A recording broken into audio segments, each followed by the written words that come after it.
Yeah, everybody worked hard. Now I'm gonna tell you, we came out a little bit slow, right? You can't afford to let teams get confidence.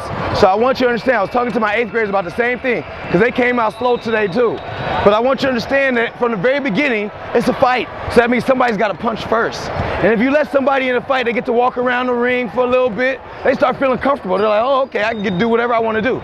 No. You got to start the fight like, wham! Take that, right? You got to punch first. That means attack. On defense, you got to attack. You understand that? Always attack first. So that's intensity on defense. Do not forget the basketball equation. You must remember that, fellas. Got that? And you guys did a much better job out there. You start boxing out. We start getting, hey, how many transition baskets did we get in the second half?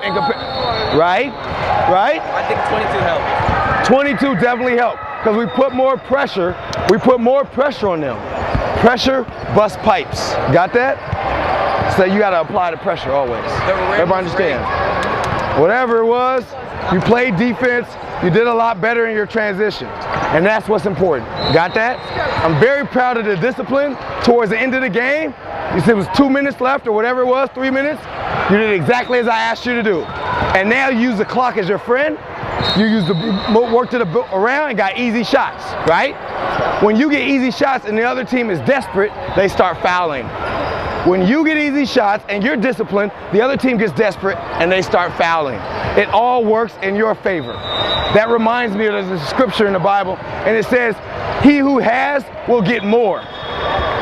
And even those who have a little bit, even what little bit they have will be taken from them. Now let's deal with the first part. When you decide to go out there and press, you start getting it. And you got a big lead. You had a lot, right? But now that you show discipline and use the clock as your favor, they get desperate, they come foul you, you get more. Does that make sense? Now you get more. You don't have to be desperate. You're not scratching for nickels and dimes. You're like, hey, I got some more. I got it. You gonna come foul me? Oh, great. I'm gonna get an and one and go to the free throw line, right? You get more. Understand? Remember that. But you gotta get. And get means you gotta start early. You gotta start early. If you want the dream, fellas, it comes with hard work. It comes with grunt work. You can't have the dream without grunt work. So all the little stuff that you don't like to do, maybe you don't enjoy working on ball handling. Maybe you don't enjoy running sprints. Maybe you don't enjoy coming to practice. But you cannot have the dream performance if you don't do those things. You guys perform, you perform for an hour. Your games are an hour long. But do you know how many Monday through Friday, how much hours of practice you got to put in for 1 hour of performance?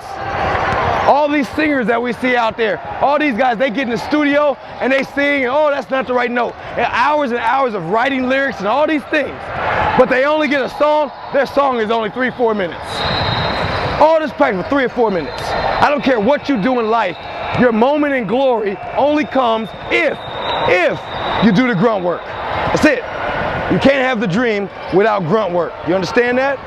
Do the little things and they stack up. You understand? Monday through Friday, you got to be working on the stuff that you don't necessarily like to do. Now, it'd be great if you get to a point where you like to do it. Because if you understand that it leads to success, you're going to say, all right, I'm going to get this done. I may not like it, it might hurt, but I'm going to get it done because I want my moment in the sun. Understand? Always start that way.